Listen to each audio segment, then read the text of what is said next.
ಬಂದ್ ಮಾಡೋದೋ ಇಲ್ಲ ಸಾಹೇಬ್ರೆ, ಬಂದ್ ಮಾಡೋದೋ ಇಲ್ಲ. ಲೈಸೆನ್ಸ್ ಕೊಟ್ಟಿರೇನು? ಅಧಿಕೃತ ಲೈಸೆನ್ಸ್ ಆದೇನು? ಆ ಔಷಧ KPSSI ರಿಪೋರ್ಟ್ ಆದೇನು? ರಿಪೋರ್ಟ್ ಆದೇನು? ಮಾಡ್ತೀರಿ ಅವ ಯಾಕ ಔಷಧ ಕೊಡ್ತಾನ? ಇದೆಯಲ್ಲ ವಿಡಿಯೋ ಕೊಡ್ರಿ, ಔಷಧ ಕೊಡೋ ವಿಡಿಯೋ ಕೊಡ್ರಿ.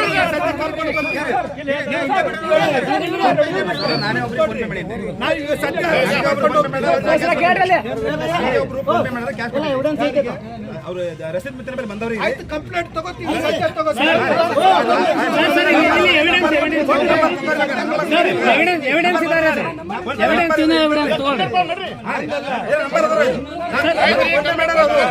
ಒಬ್ಬ ವ್ಯಕ್ತಿ ಮೇಲೆ ನೋಡ್ರಿ, ನಾವು ಆಟ ಆಡ್ತಿರೋದು ನೀವು ಬ್ಯಾಡ ಅಂದ್ರೆ ನಾವು ಅವ್ರಿಗೆ ಹೊರಗೆ ಹಾಕಕ್ ಆಗಲ್ಲ. ಸಾಹೇಬ್ರೆ ಒಂದ್ ನಿಮಿಷ, ನೀವು ಹೇಳಲ್ಲ, ಒಂದ್ ನಿಮಿಷ. ಈಗ ಮೆಡಿಕಲ್ ಇವನು ಔಷಧ ಕೊಡ್ತಾ ಇದ್ದಾನೋ ಇಲ್ಲೋ ಊರಾಗ? ಅದ್ರದ್ದು ಲೈಸೆನ್ಸ್ ತಹಶೀಲ್ದಾರ್ ಕೊಟ್ಟಿದಾರ, ಪೊಲೀಸರು ಕೊಟ್ಟಿದಾರ?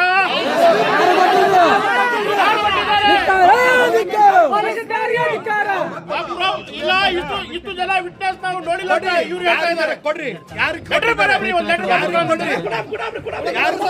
ಅವ್ರು ಕೇಳ್ರಿ, ಕೊಟ್ಟಿಲ್ಲ. ನೀವು ಪೊಲೀಸರು ಕೇಳ್ರಿ, ಯಾರು ಪೊಲೀಸರು ಕೊಟ್ಟಿದ್ದಲ್ಲ ರೀ, ನಾವು ಲೆಟರ್ ಕೊಟ್ಟಿದ್ದಾರೆ. ಏನಂತ ಕೊಟ್ಟಿದ್ದಾರೆ? ಸರ್ಟಿಫಿಕೇಟ್ ಇಲ್ಲದ ಪೌಡರ್ ಕೊಡ್ತಾರೆ. ಹೆಂಗ್ ಕೊಡ್ತಾರೆ?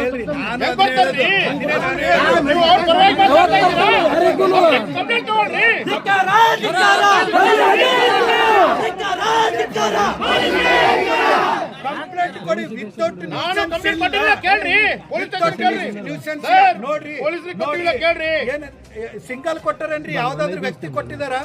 ಪೊಲೀಸರು ಇಂಥವ್ರಿಗೆ ಹಿಂಗ ಆಗಿದೆ.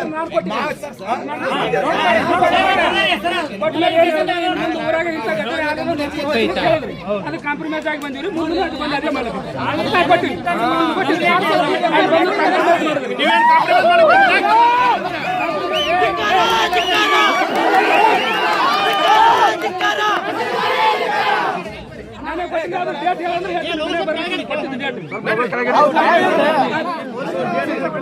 ಈಗ ಅವ್ರ ಸಾಲ ವರ್ಷ ಕೊಟ್ಟಿನ ಅಲ್ಲೇ ಇದು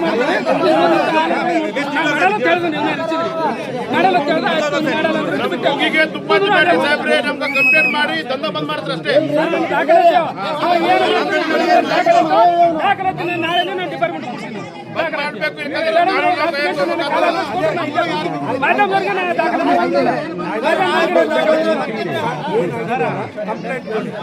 ಕೊಟ್ಟಿದ್ದೇವ್ರಿ. ಮತ್ತೆ ನಾ ಕೊಟ್ಟಿದ್ದೀನಿ, ಇವ್ರು ಕೊಟ್ಟಿದ್ದಾರೆ.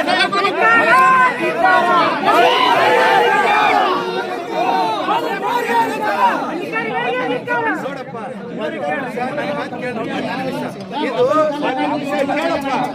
ನೋಡ್ರಿ, ಇದು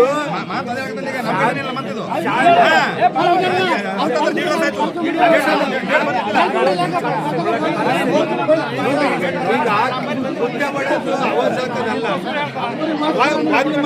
ವಲಯದಲ್ಲಿ ಫಲಿತಾಂಶ ಅಲ್ಲ.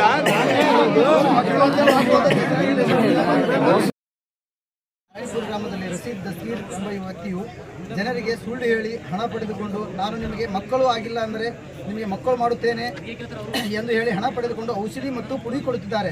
ಇದಕ್ಕೆ ತಕ್ಕಂಥ ಸಾಕ್ಷಿ ವಿಡಿಯೋ ಕ್ಲಿಪ್ಗಳು ನಮ್ಮ ಹತ್ರ ಇದ್ದಾವೆ. ಯಾವುದೇ ಪರವಾನಗಿ ಇಲ್ಲದೆ ಔಷಧಿ ಕೊಡುತ್ತಿದ್ದಾನೆ ಹಾಗೂ ಊರಿನ ಜನರಿಗೆ ಮಟಕ ಎಂಬ ದುಡ್ಡಿನ ವ್ಯಾಮೋಹ ತೋರಿಸಿ ಹಾಗೂ ಜನರಿಗೆ ಮೋಸ ಮಾಡುತ್ತಿದ್ದಾನೆ. ಊರಿನ ಜನರಿಗೆ ಹೊರಗಿನ ಜನರಿಂದ ಹಣ ಕೊಟ್ಟು ರೌಡಿಗಳನ್ನು ಕರೆಸಿ ಅವರ ರಸೀದ್ ಮುತ್ತಿ ಅವರ ಗನ್ಮ್ಯಾನಿನ ಬಂದೂಕಿನಿಂದ ಜನರಿಗೆ ಹೆದರಿಸುತ್ತಾನೆ. ಎಲ್ಲ ಬಳಸಿ ಹಾಗೂ ಮತ್ತೆ ಜಿಂಕಿಯ ಚರಮಿನ ಮೇಲೆ ಕೂತು ಪರಿಸರ ಜೀವಿಗಳಿಗೆ ವನ್ಯಜೀವಿಗಳಾದ ಚಿಗರಿಯನ್ನು ಕೊಂದು ಅದರ ಚರ್ಮದ ಮೇಲೆ ಕುಳಿತಿದ್ದಾನೆ.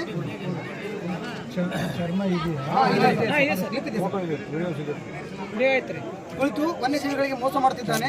ಕೂಡಲೇ ಇದನ್ನು ತಡೆಗಟ್ಟಬೇಕೆಂದು ತಮ್ಮಲ್ಲಿ ಈ ಮೂಲಕ ಗ್ರಾಮಸ್ಥರಿಂದ ಎಲ್ಲ ರಾಣಪುರ ಗ್ರಾಮಸ್ಥರಿಂದ ಕಳಕಳಿಯಾಗಿ ವಿನಂತಿಸಿಕೊಳ್ಳುತ್ತೇನೆ. ತಹಸೀಲ್ದಾರರಿಗೆ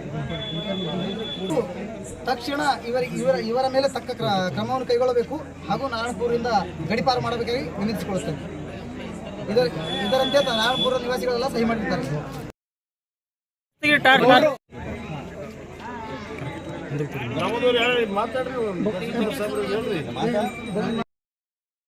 ಸರಿ ನೋಡ್ಬೇಕಲ್ಲ ಅದನ್ನ ನೋಡಪ್ಪ, ಅದು ಕರೆಕ್ಟ್ ಇತ್ತಂದ್ರೆ 100% ನಾವು ಕೈಗೊಳ್ಳುತ್ತೇವೆ. ಒಂದೇದು ಈಗೇನು ನಾಟಿ ಔಷಧ ಗೀಷಧ ಅಂತ ಇದ್ರಲ್ಲ, ನಾವು THO ಜೊತೆ ಬಂದಿದ್ದೀವಿ, ಅದ್ರ ಬಗ್ಗೆ ಕಾನೂನು ಪ್ರಕಾರ ಪರಿಶೀಲನೆ ಮಾಡ್ತಾ ಇದ್ದೀನಿ. ಅದೇ ಮಾಡಿದಾರಲ್ಲ ಅವರು ಅದಕ್ಕೆ ಕೊಟ್ಟಿದ್ದಾರೆ, ಅದಕ್ಕೇನು ಉತ್ತರ ಕೊಟ್ಟರೆ ಕೇಳ್ಕೊಂಡೆ. ಅವರು THR ಬಂದಿದ್ದಾರೆ ಇಲ್ಲಿ ನೋಡ್ಕೊಂಡು ನಾವು ಮುಂದಿನ ಏನಾದ ಕ್ರಮ 100% ಮಾಡ್ತೀವಿ. FIR ಇವತ್ತಾಗಲೇಬೇಕು ಸಾಹೇಬ್ರೆ, ಮತ್ತು ನಾಳೆಯಿಂದ ಭಾಳ ದೊಡ್ಡ ಹೋರಾಟ ಆಗ್ತದೆ. ಈ ನಾಳೆ ನಮಗೂ ನೆನಪಿಲ್ಲ, ನಿಮಗೂ ನೆನಪಿಲ್ಲ ಸಮಾನ, ನಿಮಗೂ ನೆನಪಿಲ್ಲ ಅಲ್ರಿ ಕೊಟ್ಟಿದ್ದು ಕೇಸ್ ರೀ. ಗ್ರಾಮಸ್ಥರಿಗೆ ಬೆದರಿಕೆ ಅಲ್ಲ, ಅದು ಇತ್ತಂದ್ರೆ ನಾವು ಕರೆದು ಆಕ್ಷನ್ ಹೋಗ್ತೀನಿ. ಸದ್ಯ ನೀವು ಹೋದ್ಮೇಲೆ ನಾವು ಅಲ್ಲಿಗೆ ಹೋಗ್ತಿದ್ದೀವಿ. ಹೋದ್ಮೇಲೆ ನಾವು ಆ ಕಡೆ ಹೋಗಿ ಅದನ್ನ ಏನಾದ್ರು ವಿಚಾರಣೆ ಮಾಡ್ತೀನಿ. ಮಾಡ್ರಿ. ನಾಳೆ ಸಾಹೇಬ್ರೆ ನಮ್ಮ ರಿಕ್ವೆಸ್ಟ್ ಒಂದೇ, ಪೊಲೀಸ್ ಡಿಪಾರ್ಟ್ಮೆಂಟ್ ಅಲ್ಲಿ ಮತ್ತು ತಹಸೀಲ್ದಾರ್ ಸಾಹೇಬ್ರಲ್ಲಿ ನಾಳೆ ಬೆಳಗ್ಗೆ ತನಕ FIR ಕಾಪಿ ಜನರ ಮುಂದೆ ತೋರಿಸ್ಕೊಡ್ಬೇಕು. ನಾವು 100% ಬರ್ತದ್ರಿ, 100% ಬರ್ತದ್ರಲ್ಲಿ ಎಲ್ಲ ಎವಿಡೆನ್ಸ್ಗೆ ಸಾಥ್ ಇದೆ. ಯಾವುದೇ ಕಾರಣಕ್ಕ ಮೂಢನಂಬಿಕೆ ತಡೆ ನಿಯಮ ಇದೆ, ಅದ್ರ ಮೇಲೂ ಬರ್ತದೆ. ಒಂದು ಇನ್ನೊಂದೇನಪ್ಪ ಅಂತಂದ್ರೆ ಅವ್ನು 420 ಕೆಲಸ ಮಾಡ್ತಾ ಇದ್ದಾನ, ಔಷಧಗಳು ಹಚ್ಲತನ, ಯಾವುದೇ ಪರವಾನಗಿ ಇರಲಾರ್ದೆ, ಯಾವುದೇ FSSI ಇರಲಾರ್ದೆ, ಯಾವುದೇ ಲೈಸೆನ್ಸ್ ಇರಲಾರ್ದೆ ಜನರ ಬಳಿ ರೊಕ್ಕ ತಗೊಳತನ. ಇದು ಒಂದು ವಂಚಿಕೆ. ಇದ್ರ ಮೇಲೆ 420 ಕೊಡ್ತದೆ ಮತ್ತು ಜನರ ಮೋಸ ಮಾಡೋದು ಏನೇನು ಬರ್ತದ ನೀವು ನಾಳೆ ಮಾಡಲೇಬೇಕು. ನಾವು ಎವಿಡೆನ್ಸ್ಗೆ ಸಾಥ್ ನಮಗೆ 3 ಜನ ಕೊಡ್ತಾ ಇದ್ದೀವಿ, ನಾವು ಸಾಕ್ಷಿದಾರ 3 ಜನ ಇದ್ದೀವಿ. FIR ಮಾಡಿಕೊಂಡು ತನಿಖೆ ಮುಂದುವರಿಸಿ. ಸರ್ FIR ಫುಲ್ ಫಾರ್ಮ್ ಏನು? FIR ಅದು ಕೊಟ್ಬಿಡ್ರಿ, ತಾವೇ ತನಿಖೆ ಮುಂದುವರಿಸ್ರಿ. ನಾವು ಆಲ್ರೆಡಿ ಕಂಪ್ಲೇಂಟ್ 2 ದಿವಸ ಮೊದಲು ಕೊಟ್ಟಿದ್ದೀವಿ. ಮತ್ತು ಇವತ್ತು 3 ಜನ ಕಲ್ತು ಕೊಟ್ರ ಅಂತೇಳಿ DSP ಸಾಹೇಬ್ರು ಅಂದ್ರು. ಅವ್ರಿಗೆ ಮಾತು ನಾವು ಒಂದು ಇಟ್ಕೊಂಡು ನಾವು ಇವತ್ತು ಎಲ್ಲರೂ 3 ಜನರ ಕಲ್ತು ಕೊಡ್ತೀವಿ. ನಾಳೆ ಬೆಳಗ್ಗೆ ತನಕ 3 ಜನರ ಮುಂದೆ FIR ಬೇಕು. ದೇವರ ಹೆಸರು ಮೇಲೆ ಬಿಸಿನೆಸ್ ಆಗಿದ್ರೆ ಒಟ್ಟೆ ವೈಯಕ್ತಿಕ ಪರ್ಸನಲ್ ಸಮಾಜಕ್ಕೆ 10 ರೂಪಾಯಿ ಖರ್ಚಿಲ್ಲ ಅದ್ರದ್ದು. ನಾಳೆ FIR ಬರಲಿಲ್ಲ ಅಂದ್ರೆ ಇವತ್ತಾದ್ರೆ ಖಾಲಿ ಇದು ಒಂದು 3 ಗ್ರಾಮದಲ್ಲಿ ನಾಳೆ ತಾಲೂಕಾದಂತ ನಾವು ಹೋರಾಟ ಮಾಡಬೇಕು. ಮುಂದೆ ಏನಾಯ್ತು ನೋಡ್ಕೊಂಡು ನಾವು ಕಾನೂನು